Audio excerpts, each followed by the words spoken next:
And welcome to SoHA School of Healing Arts, where I will help you deepen your practice and polish your teaching skills and create a happy, healthy, and wealthy life. In today's episode, we're going to talk about Lakshmi. My name is Daniela Mandala, and I have lots of students urging me to speak more about mythology and to speak about these beautiful Hindu myths, to understand their mantras. Why do we sing their mantras?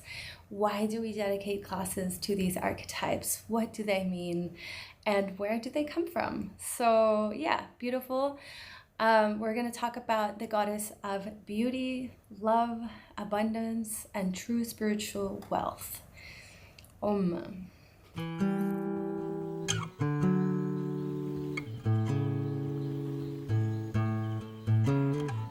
Someday, some of y'all will shine. You're blowing up my mind, hey yo.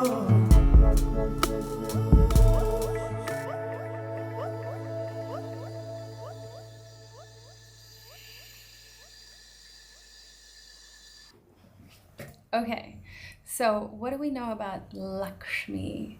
So first and foremost, she is the goddess of love and beauty. So she's absolutely beautifying everything that she touches. She comes with, dressed in colorful and pink lotus flowers all around her, Padma. So every time we chant the Lakshmi, we also relate a lot the mudra, Padma mudra. And we'll speak about what are the symbols and why a Padma, why a lotus flower. And so this beautiful goddess, I'm going to put her here so you can see her and relate to her as we speak about her. You'll see that she is surrounded by, elephants. And then she's sitting on a big, beautiful lotus, and she's got money that is constantly coming out of her, and all of this abundance and gold and beauty that surround the richness of who she is. So now that we've seen a little of a physical picture of her, we can depict and put all these qualities that we see within her. So as we know, in the Vedic teachings, we speak about God, and the name of God in the Vedas is called Ishvara.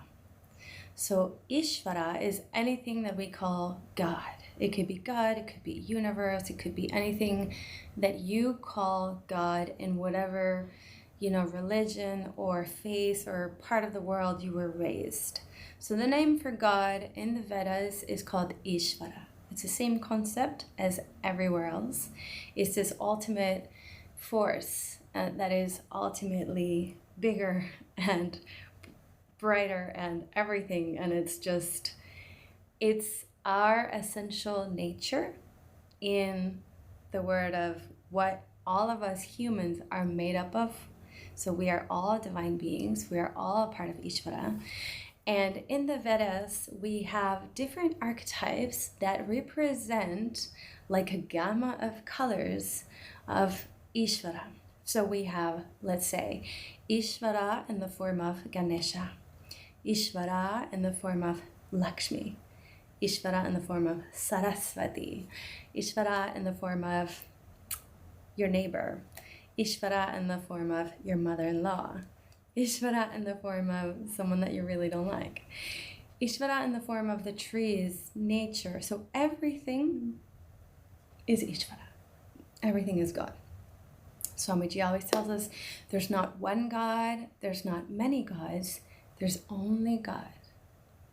There's not one goddess, there's not many goddesses, there's only goddess. So what does this mean? Ishvara in the form of whatever name, form, and function you have for God, well, it doesn't really matter. What really matters is that we are singing the names of God. And as we sing the names of God, we invoke, we embody, we meditate upon the qualities of this archetype. Now, these names of God, the named. So we're Om Krim Srim Paramalakshmiye Namaha or Om Gam Ganapataye. So the name of God, whatever you call God, it could be Jesus, could be Mary, could be, Allah. Whatever you call God, the name will disappear. And yet the qualities of God will remain. The qualities of this archetype that you're calling in will remain. So as I chant and I sit down and I sing the names of Lakshmi, the name of Lakshmi will eventually disappear. But the qualities that I'm singing to are going to be brought within my embodiment, within my inner divine self. So that's the important thing that we need to know. This is not a religious practice. This is a spiritual practice. And the name of God, you can pick whichever name you relate to most. And so there's many archetypes. So you have different options and possibilities to connect. Well, today I need Ganesha. Tomorrow I'm going to need Shiva to destroy all these things in my mind. The day after, I need to call in abundance for my business, abundance in my home, so calling into Lakshmi, and so on and so forth. So you have all of these, different personalities, because we, you, us, you, me, we're not just one personality. Every day, we're constantly changing. We're a different being. So what do we call upon? What are the virtues that we find when we sing to Lakshmi? Well, Lakshmi is the ultimate wealth and abundance. And what does ultimate wealth really mean? Swamiji says, someone actually successful in this life, someone who's really successful, is someone who has reached moksha. And moksha is liberation. It's the freedom of thinking that you are anything but infinite intelligent being, full and complete. So anything that separates you from that thought is taking you away from moksha. And as you chant, as you praise, as you devote, as you bring your energy into, you become yat bhavam tat bhavati. As I worship, so I become. And so I sing the names of God, so I become and I bring the virtues of Ishvara and my divine self into my heart. So this is why we sing all these names of all these archetypes, and then pick the one that goes better with you. And sometimes we really actually forget what's the true purpose of yoga. Is this liberation? Is this freedom of thinking that you're anything from ultimately beautiful, secure, pleasurable, dharmic, infinite, intelligent being. So this is what Lakshmi is here to remind us. This is true success, true spiritual wealth. And then true spiritual wealth is also having to do, Swamiji always says, true spiritual wealth is the ability to let go of anything without feeling a loss. Okay, here we go again. True spiritual wealth is the ability to let go of anything without feeling a loss. Wow, okay. So I am going to be able to let go of anything without feeling that I'm losing, because every loss is a gain and every gain is a loss. So it's this infinite dance. You're losing something, but you're also winning something else that you haven't really seen. You can't really access the energy of it because you haven't let go of it. But this is how Ishvara is. Ishvara gives and Ishvara takes. It's never just a one-way stream. And so we need to know that Swamiji says, come. Go. And the easier this process is of saying, okay, you're coming into my life, completely receive you with full glad acceptance, even if it's bitter or horrible or, something that I don't like. You're coming, let it come, bring it in. What do I have to grow from this? And then you're leaving, okay, let me be the wind under your wings and help you leave. Because if it's not a reciprocal relating, then it doesn't serve the better purpose for the better good. So if someone wants to leave or something wants to leave out of your life, go, go, go, go, go, and be that wind, right? So this is Lakshmi. This is what she reminds us. She is the infinite, reckless giver also. And so I'm going to bring her again here, because you'll see she holds this money palm where she's constantly receiving, constantly giving coins and energies constantly coming out of her. She is the infinite abundance. She's always giving, because nothing is ours. Everything that we have in this life, this body, this mind, this heart, these hands, these feet, they're not ours. This is just energy. This is just a material body, physical body that is being lent to us. So understanding that we need to turn everything, Lakshmi, luxury, everything from a necessity back into a luxury. It is a luxury to have these hands. It is a luxury to have this beautiful body, this stunning feet that help me get everywhere. And so I am grateful. And so I am grateful for this body. I'm grateful for the situations that are unpleasant, but they're making me grow. And so gratitude, gratitude, gratitude is a practice. This is going to come with Lakshmi, because gratitude is the open door to abundance. And so the more we say thank you, thank you, thank you, thank you to Ishvara in the form of Lakshmi, the more abundance is going to be streaming into our lives from unexpected places at unexpected times with unexpected people. Abundance gushing and streaming into your life. This is Lakshmi, believing that you are ultimately full and complete. Nothing to seek, nothing to become. You already all achievable, all achieved. You are Goddess of Abundance. You are God and Goddess of true spiritual wealth. Letting go of anything without feeling a loss. And never taking anything for granted. Never taking these bodies and this mind and this way of breathing, even breathing, for granted. Always having a gratitude practice. And so another way that we can use mantras for Lakshmi is when we don't feel specifically worthy. And there's some days that you feel super ultimately powerful and empowered and super beautiful. And there's some days where you're just feeling under the weather, you don't want to see anyone, and you feel horrible. And so these are the days that you call into Lakshmi and you say, okay, I am worthier than the worthiest. I am as worthy as the worthiest. I am worthy just because I am. Not because I have, not because I live in Bali, not because I have a really amazing car, not because blah, blah, blah. I'm truly, truly worthy just because I am. Just because you are means that this universe needs you alive now, today.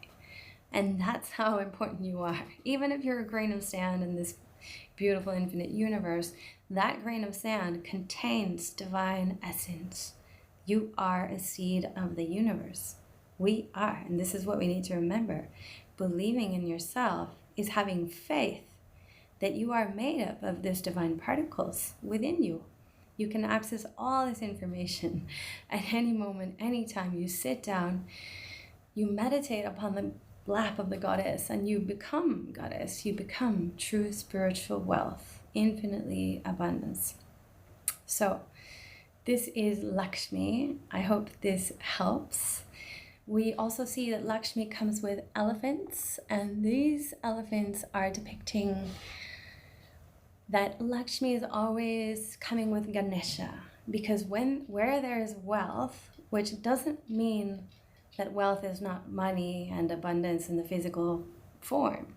That is also desirable and beautiful. But it means that abundance can come in all shapes and forms. And the more wealth you have, the more beauty and gratitude and, all of these qualities that you have, the more it can be corrupt and corrupted. So this is why she's always depicted, or most times, with Ganesha or with elephants that are embodying the dharmic values, to be dharmic, to do the right thing, to be uncorruptible, to serve the better good, to use the abundance in a beautiful, auspicious way. So this is what she teaches us, never taking anything for granted, and also understanding the true meaning of beauty. You can have the meaning of beauty changing through the eras and through the years, and what we think, or what magazines or Instagram or what, the external world, thinks or makes you believe that beauty is in the physical shell. But in reality, you can see the most stunning, striking man or woman out there in the world.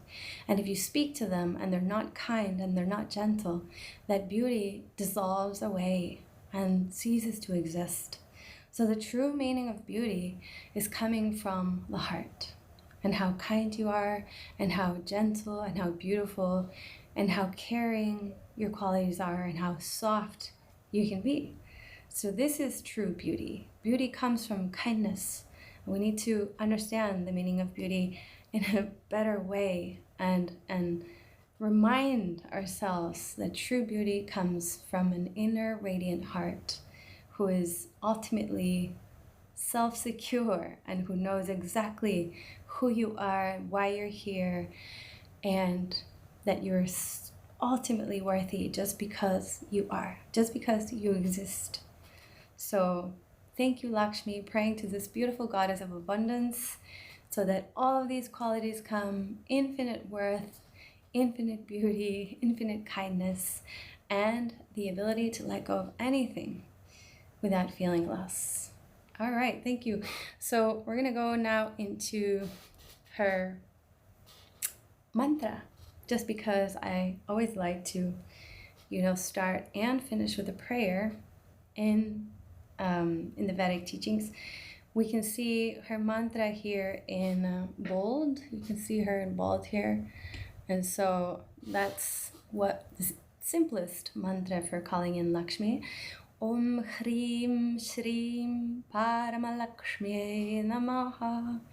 You'll also see a little dot underneath the S, Laksh. So it's a upper palate. You put the tip of the tongue into the upper palate, so she connects the inner channels. Lakshmi. And Parama means free from being bound to any time, space, and object. So she's free from everything. She is ultimately free within, ultimate moksha in her heart. So, breathing all the air out and taking a belly breath. I'm going to sing the mantra. You can sing along or just listen. Maybe hands to Padma Mudra. Om Hrim Shrim Paramalakshmi Namaha. And Parama you can also change for Maha. Om Hrim Shrim Mahalakshmi Namaha. Om Hrim Shrim Mahalakshmi Namaha. Om Hrim Shrim Mahalakshmi Namaha. Harihi Om Shri Gurubhyo Namaha. Harihi Om. So Shri Gurubhyo Namaha, invoking grace from the lineage of all of our teachers before us, thanking the gurus and the teachers that are all before us, and calling in the beautiful lotus energy, lotus that comes from the mud and yet brings herself out of the water, out of the emotions, out of the mud, and none of her petals are stung or still, carrying any of this mud. All of the petals are free, radiant, beautiful, colorful, watching the sun. So ultimately detached from where it comes from, and yet utilizing the mud to bring her in full service into shining, an ever-shining, beautifying heart. All right, so I hope you have enjoyed this beautiful mythology little video on Lakshmi. This presentation was an extract of the live calls that I do for my Lucid Flow online training. So if you wish to learn more on mythology and the mantras and the mudras for each one of the archetypes and flows for each one of the archetypes and, beautiful cues on anatomy and things, this is from the Lucid Flow program. You'll find the link down below. Please come check it out. If you have any questions, if you want to add anything to this Lakshmi, invocation, please go ahead and do so. And if you did like this video, please subscribe and send me a little comment. And let us know that you are here. So thank you so much. And I'll see you on the next one. Om.